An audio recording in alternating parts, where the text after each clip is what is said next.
Omaha's news leader, chronicling the stories and people making a difference in our community.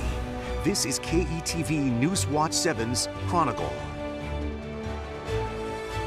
Hey, good morning. I'm Rob McCartney. You know, the past 2 months, we've devoted all of our shows to the upcoming primary election. It's part of our year-long commitment to covering the issues and the candidates running in 2018.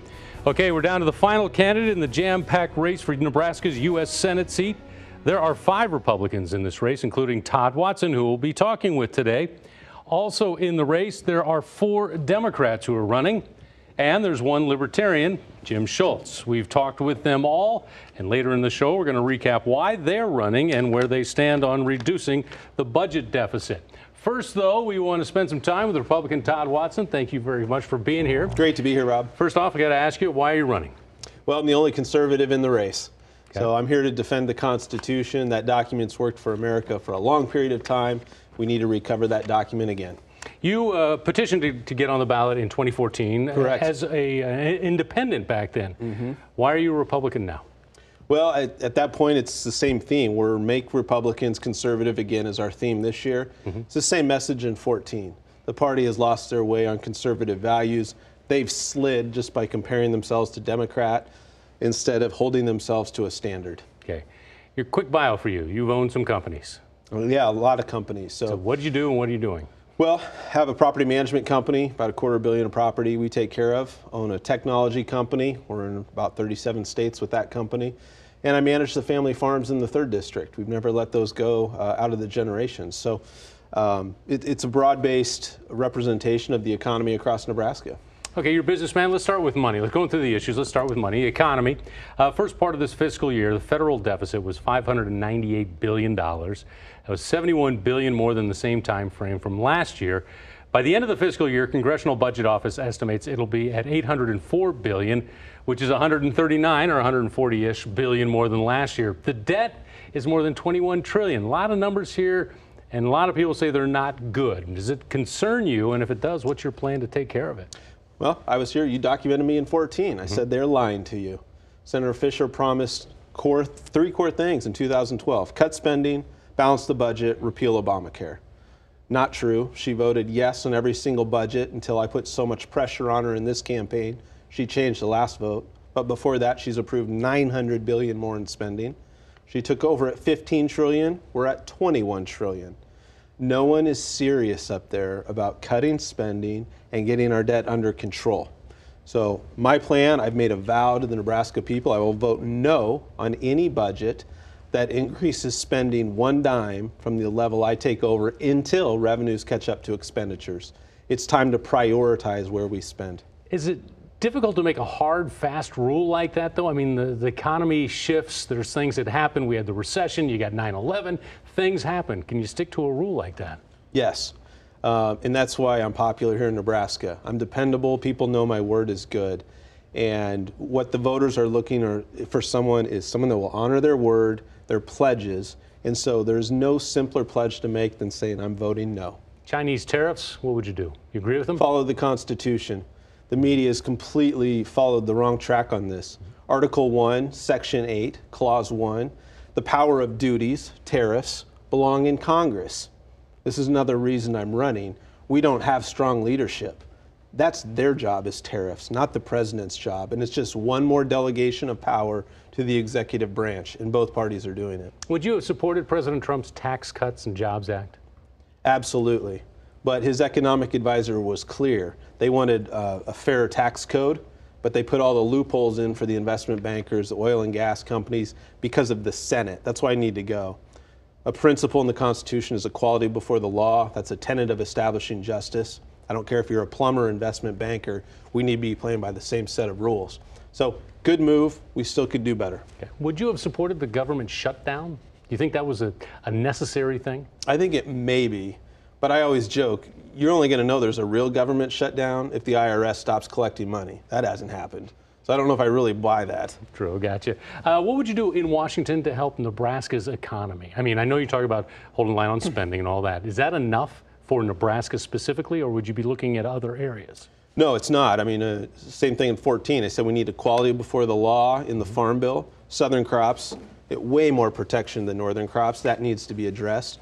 Article 1, Section 8, Clause 3, another forfeit to the executive branch. We gave the power to Congress to regulate foreign commerce. As a business guy, I was in Mexico last year. We need to get after it. We need to regulate foreign commerce through Congress and be more aggressive. I'm prepared to do that. Interesting you mentioned Mexico. Immigration, what would you do with DACA? I don't resonate with our current representatives. We need to secure the border. I don't plan on addressing status changes until monies are irrevocably funded to secure the border. That has to be a priority, and then we can address immigration. But I talked through it in 14. I told you they'd kick the can down the road again. I was exactly right. Now it's 32 years later.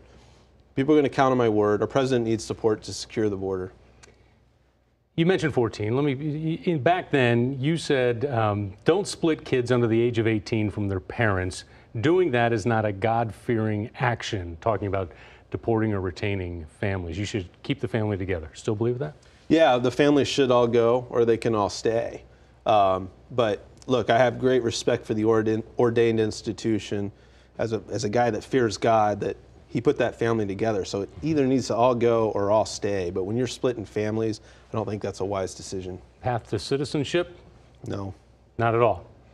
In 14, you said a path to residency if there's a clean record for more than a decade. Yeah, if we can go with status changes if, again, once we secure the border, but not citizenship, not voting privileges, no thank you. But if you've got a no violent record, I think ultimately you're not going to see a deportation of 20 million, 13 million, whatever we're at long term. But we need to enforce the law in the books. We need to deport for what the law says today, enforce the law until it's changed. But I'm not going to change things until the border's secured. Who should pay for that? And should it be a wall to secure the border? Well, I think that's where the tariffs come in. And I think that's the pseudo, hey, we're paying through it through tariffs. Military, would you vote to authorize more spending on the military? Again, I think there's going to be a big trade-off. As I've said, we have to follow the Constitution, no exceptions.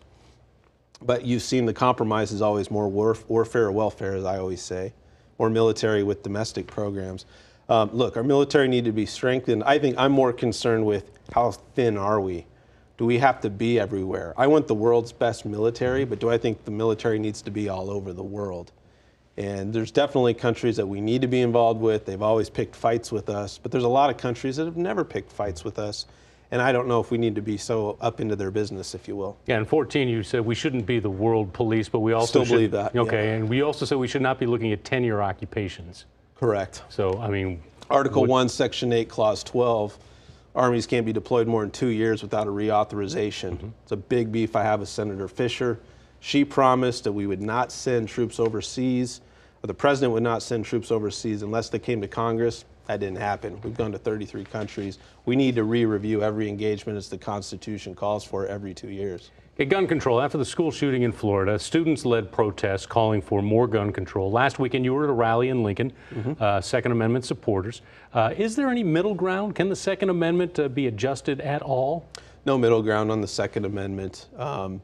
Second Amendment's very clear. And frankly, the more we talk about it, we're missing the issue. Which is? Well, we've got evil people in the world. How are we going to deal? It's a hard issue, too. How are we going to help people heal and become better citizens? We need to talk through religious liberty. We're not talking through mental health. So there's a lot of domestic tranquility is the second goal in the preamble.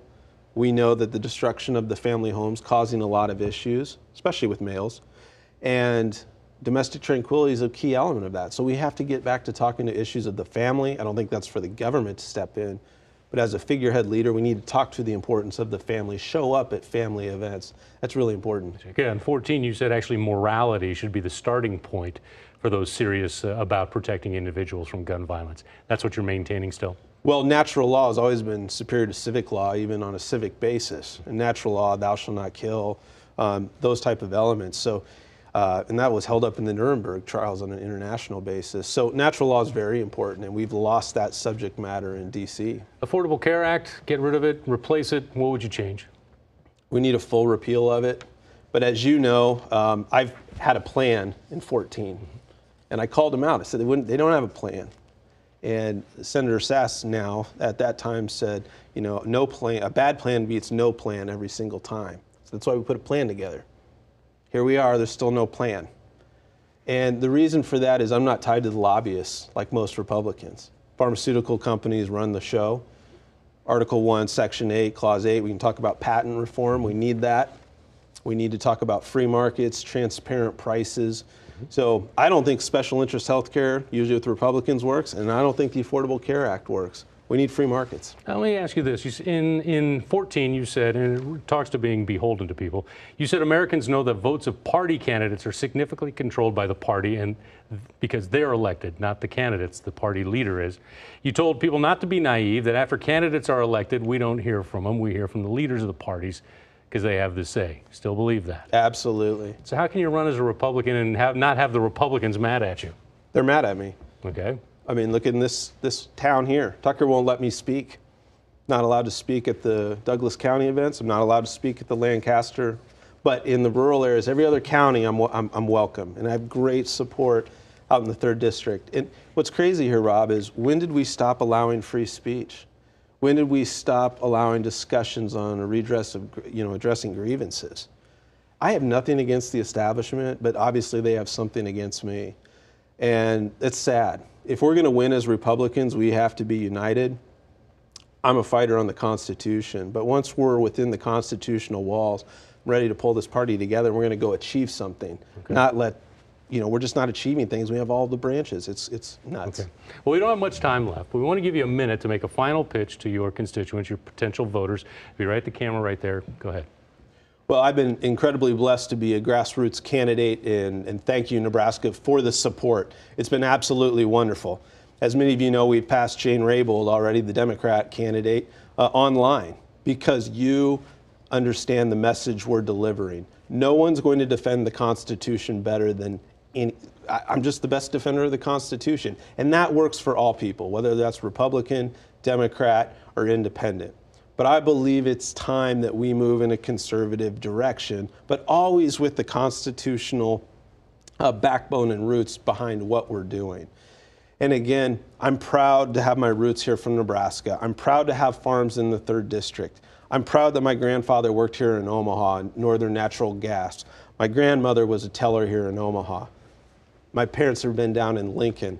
So our roots are here. We understand the people, and ultimately, we love the people. You can examine my money. There's a reason we've kept it clean. We're not controlled. And if you follow me on Watson for Senate on Facebook or Watson1776.com, you can see how transparent we are and understand exactly where we stand on every issue. Okay. Todd Watson, thanks very much for joining us today. Thanks for having me today. Good luck. Up next, we're going to recap the race and fill you in on how you can vote right now.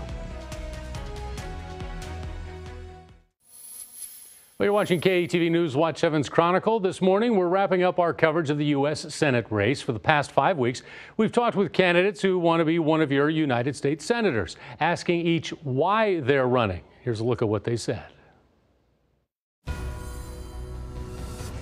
We have a lot of work to do. We've accomplished a lot together working with Nebraskans. We've done a highway bill, we've gotten funding for health research, we've addressed human trafficking and sex trafficking, we've looked at opioid abuse. We've done a lot of things, but there's a lot more to do. We need to continue to address infrastructure. We need to look at a farm bill that's coming up. I just got on the Ag Committee, so I'm very excited to have Nebraska at the table and be involved with that. So I think looking at what's ahead, looking at the accomplishments we've done, my husband and I visited. We decided there was still more work to do. I'm running because of our debt, our national debt. It's awful. It's enormous. It's out of control. It's getting worse all the time. And the incumbent, Deb Fischer, is ignoring it. I mean, from a practical, she wouldn't say that she's ignoring it, but from a practical point of view, she's ignoring it. I'm running because of love. I love Nebraska, I love this country, I love the world. I see what's going on. I think I know what has to be done to rectify what is going on and to enhance our lives. And it's incumbent upon me to do something about it. And this is the only way I can think to do that best.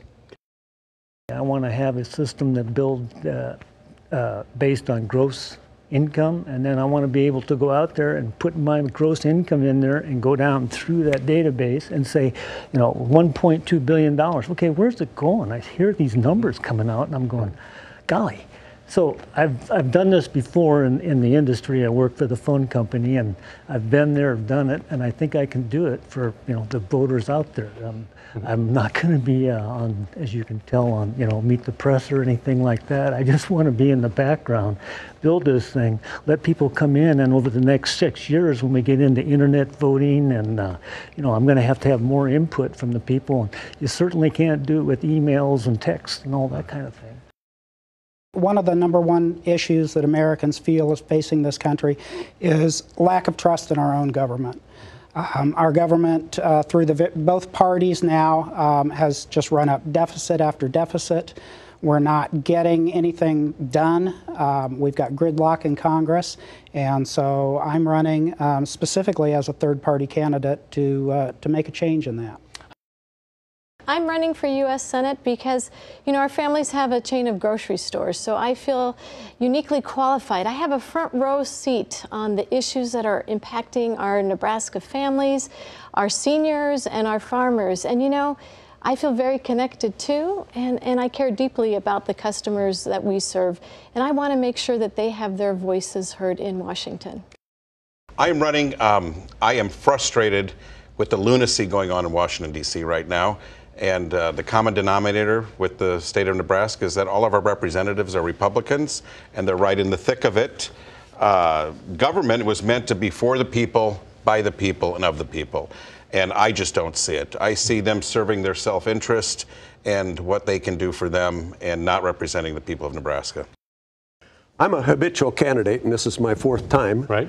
And I've been a Democrat since 1972, so I'm a active Democrat, and we're not getting any results, and we're in a Republican state, and we're just not getting things done. So I feel I can go there and at least ask questions and embarrass them if they are not helping the people.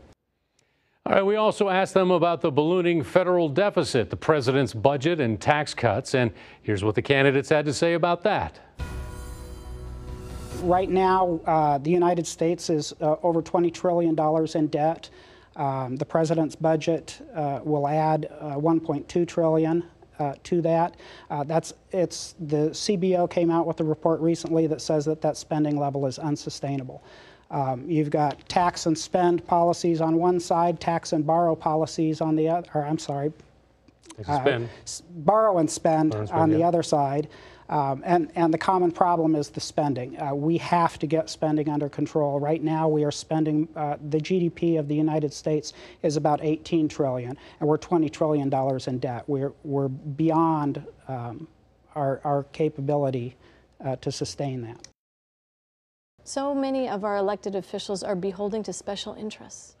And they're being sucked into that cycle of campaign finance, campaign funding, and they're beholden to the special interest groups. And I think that is causing just a stalemate and the stagnation of really taking action. You know, Nebraskans, we're independent-minded. We elect our leaders to go there and get the job done. And you know, it is frustrating for most Nebraskans. I hear it all the time. They want our senators to be proactive instead of just shutting down government.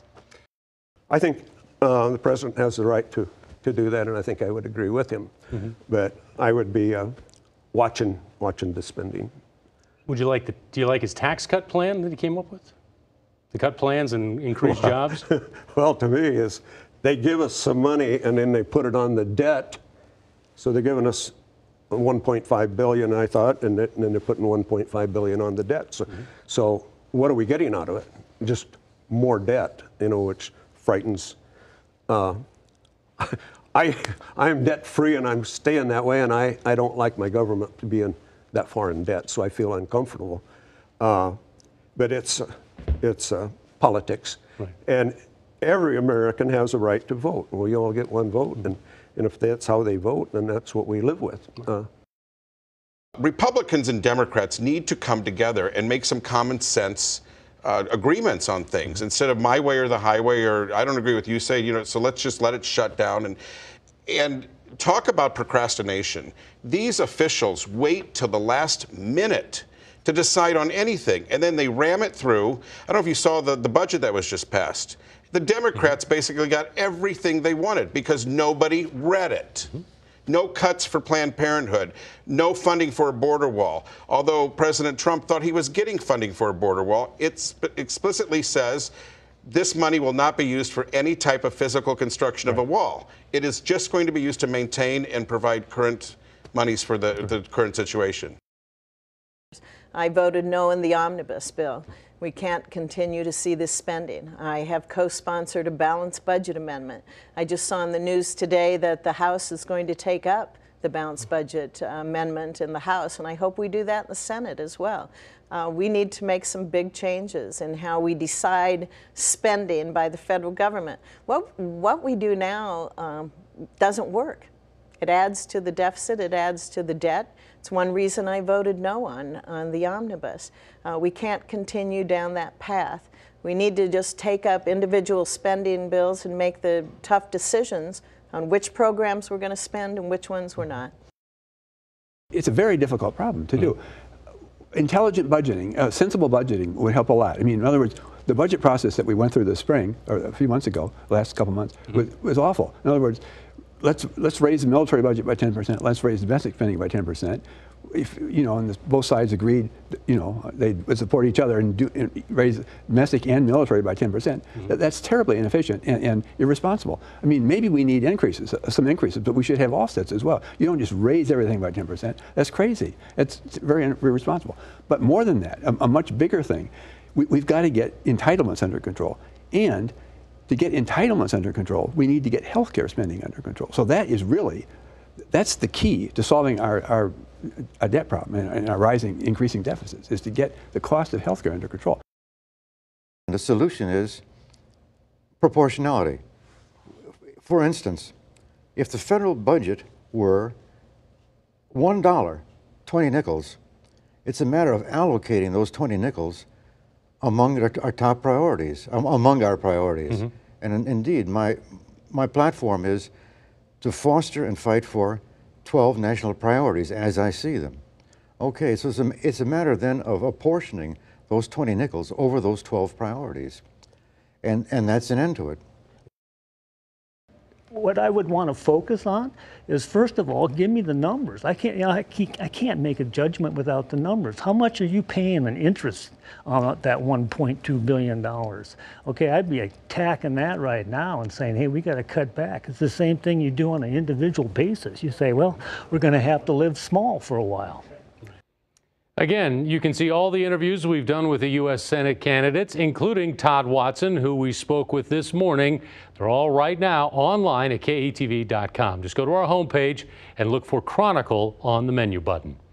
We'll be right back with some reminders about where and when you can vote. First, a reminder, your comments are an important part of the show. If you want to be heard, email them to news@KETV.com. Love hearing from you, and we'll be right back.